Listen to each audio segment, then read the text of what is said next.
Corona के बढ़ते खतरों की आशंका के बीच स्वास्थ्य विभाग अलर्ट हो गया है। सरकार कोरोना से निपटने के लिए फिर से तैयारियों में जुट गई है और अस्पतालों में दवाइयों सहित अन्य इंतजाम के निर्देश दिए हैं। वहीं शिमला में कोरोना की बूस्टर डोज लगाने का अभियान भी शुरू कर दिया है।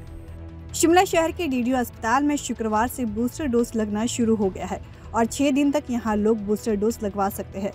शुक्रवार को काफी लोग डोज लगवाने अस्पताल पहुंचे। डीडीयू अस्पताल के एमएस डॉक्टर लोकेंद्र शर्मा ने कहा कि कोरोना के नए वेरिएंट को लेकर शिमला का डीडीयू अस्पताल पूरी तरह से तैयार है। अस्पताल में PP kit, mask, sanitiser, oxygen cylinder आदि पर्याप्त मात्रा में है। उन्होंने कहा कि अस्पताल में अभी तक कोरोना का कोई भी मरीज नहीं है। उन्होंने कहा कि अस्पताल में अभी 10 वाली बूस्टर डोज उपलब्ध है। एक वायल के 10 मरीजों को डोज लगाई जाती है। ऐसे में जो व्यक्ति पहले ही किसी बीमारी से ग्रस्त है तो वे जल्द से जल्द बूस्टर डोज लगाएं। वहीं उन्होंने कहा कि नए वेरिएंट में खांसी और जुकाम के लक्षण नहीं है, बल्कि इस वेरिएंट में ज्वाइंट पेन, सिर दर्द, गले में दर्द, पीठ में दर्द जैसे लक्षण सामने आ रहे हैं। उन्होंने बताया कि कोरोना का नया वेरिएंट डेल्टा वेरिएंट के मुकाबले 5 गुना तेजी से फैलता है। ऐसे में उन्होंने लोगों से अपील की है कि वे कोरोना के नियमों का पालन करें। जिस तरह से XBB वेरिएंट अभी आ रहा है तो let's pay attention to the information which is very important. तो जैसे टाइम से everyone is advise to wear a mask because of the new variant.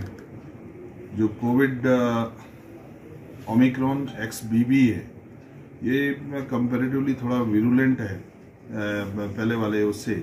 तो इसके लिए हमारी जो बिल्कुल तैयारियां हैं, तो हमारा पहले भी डेडिकेटेड हॉस्पिटल रहा है।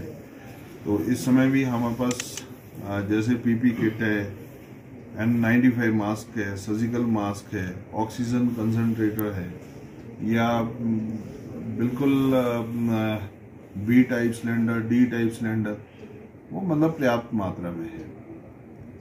और अभी तक हमारे अस्पताल में इस तरह का कोई पेशेंट आया नहीं। तो अगर इस तरह के पेशेंट आते हैं तो हम पूरी तरह से तैयार भी हैं। और जो बूस्टर डोज के संदर्भ में आपने बात कही, तो इस समय हमारे पास अस्पताल में 10 वायलें उपलब्ध है।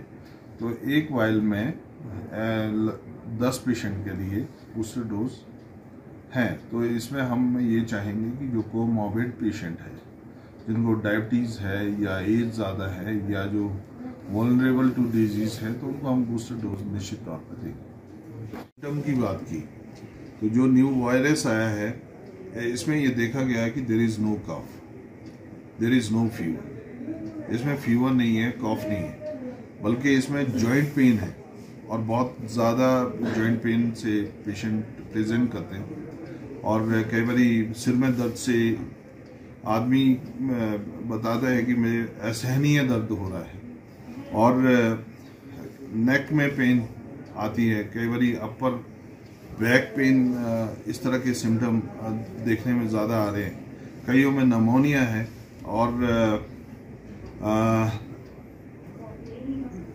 अनयूजुअल है कि भाई उसको भूख कम लग रही है।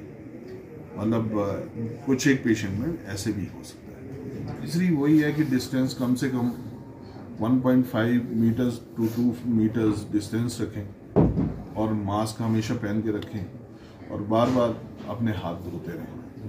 और ये समय समय पर एडवाइजरी पहले भी दी है, लेकिन जो ओमिक्रॉन XBB है, ये 5 time more virulent than Delta variant है। तो इसमें थोड़ी सी मोर्टलिटी कंपैरेटिवली उससे ज़्यादा है।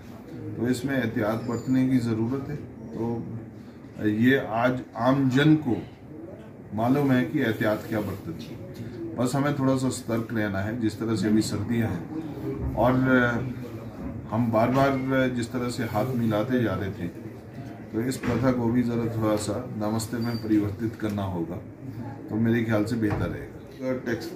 जो टेस्ट के जितने भी किट्स थे वो सारे ख़त्म हो चुके थे, लेकिन अभी रिसेंटली हमारे पास फिर से आए हैं। तो इसमें ज़्यादा जो रोल रहने वाला है वो जो इंस्टेंट करते हैं हम, रैट का जो टेस्ट है, तो उसका ज़्यादा रोल नहीं है।